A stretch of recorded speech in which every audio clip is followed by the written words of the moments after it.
మన G9 అరటికి మనమైతే కాయ లెంత్ పెరగడానికి, నిగనిగమని చెప్పి కాయ షైనింగ్ రావడానికి, అలానే వచ్చిన కాయ మంచి వెయిట్ రావడానికి మనమైతే కాయకైతే స్ప్రేయింగ్ అయితే ఇస్తున్నాము.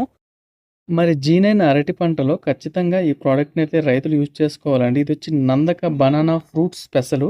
నేను ఆల్రెడీ ఓ ట్రిప్ అయితే స్ప్రేయింగ్ అయితే ఇచ్చున్నాను. స్ప్రేయింగ్ ఇవ్వడం వల్ల మనకు కాయ యొక్క కలరింగు మరియు కాయ యొక్క సైజు కొద్దిగా లెంత్ అనేది కూడా మంచిగా ఇంక్రిమెంట్ అయితే నాకైతే కనిపిస్తుంది. దీన్నైతే 150 లీటర్లకి 1 లీటర్ చొప్పున అయితే వేసుకొని స్ప్రేయింగ్ అయితే ఇచ్చుకోవచ్చు. అలానే మనకు గెలలు ఎండిపోయే సమయంలో డ్రిప్ ద్వారా ఎకరానికి 2 లీటర్ల చొప్పున ఇచ్చుకుంటే ఎక్కువ హస్తాలు వచ్చేదానికైతే అవకాశం అయితే ఉంటుంది. మరి ఈ నందక ఫ్రూట్ స్పెషల్‌ని అన్ని రకాల పురుగు మరియు తెగులు మందులతో అయితే మిక్స్ చేసుకొని అయితే వాడొచ్చండి.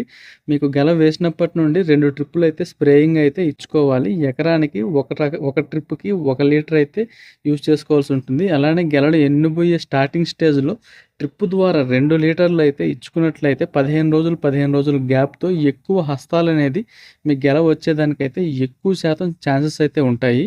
మరి ప్రెజెంట్ మా రైల్వే కోడూరు రాజంపేట ఏరియాలో G9 బాక్స్ కటింగ్ 13, 14 రూపాయలతో అయితే హార్వెస్ట్ చేస్తున్నారు. మరి మీ ప్రాంతంలో G9 అరటి ధర ఎలా ఉందని చెప్పి కామెంట్ సెక్షన్‌లో కామెంట్ చేయగలరు.